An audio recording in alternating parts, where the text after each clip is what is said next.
The Sign of the Four by Sir Arthur Conan Doyle. Chapter 1. The Science of Deduction. Sherlock Holmes took his bottle from the corner of the mantelpiece and his hypodermic syringe from its neat morocco case. With his long, white, nervous fingers he adjusted the delicate needle and rolled back his left shirt cuff.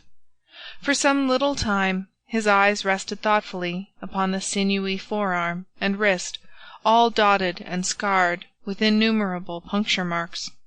Finally he thrust the sharp point home, pressed down the tiny piston, and sank back into the velvet-lined armchair with a long sigh of satisfaction. 3 times a day for many months I had witnessed this performance, but custom had not reconciled my mind to it.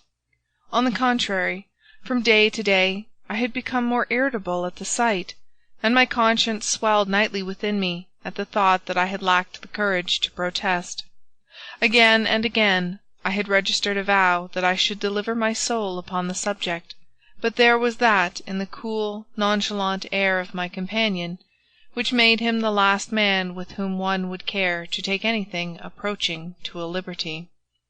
His great powers, his masterly manner, and the experience which I had had of his many extraordinary qualities, all made me diffident and backward in crossing him. Yet upon that afternoon, whether it was the bune which I had taken with my lunch, or the additional exasperation produced by the extreme deliberation of his manner, I suddenly felt that I could hold out no longer. "Which is it today?" I asked. "Morphine or cocaine?" He raised his eyes languidly from the old black-letter volume which he had opened. "It is cocaine," he said. "A 7% solution. Would you care to try it?" "No, indeed," I answered briskly. "My constitution has not got over the Afghan campaign yet. I cannot afford to throw any extra strain upon it." He smiled at my vehemence. "Perhaps you are right, Watson," he said. "I suppose that its influence is physically a bad one. I find it, however, so transcendently stimulating and clarifying to the mind that its secondary action is a matter of small moment." "But consider," I said earnestly. "Count the cost.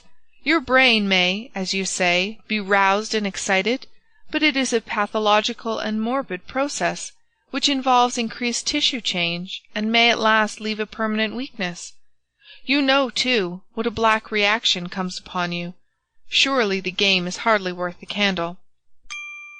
Sample complete. Ready to continue?